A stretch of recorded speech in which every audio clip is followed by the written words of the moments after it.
Iyan ang dapat sa'yo, principal na nagpahubad ng toga sa mga graduating student papanagutan.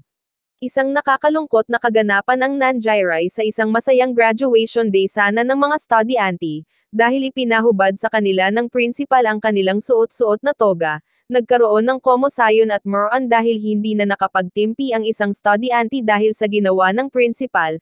Ayon sa ating nakalap na impormasyon sa social media, pinag-usapan na di umano na hindi magsusuot ng toga.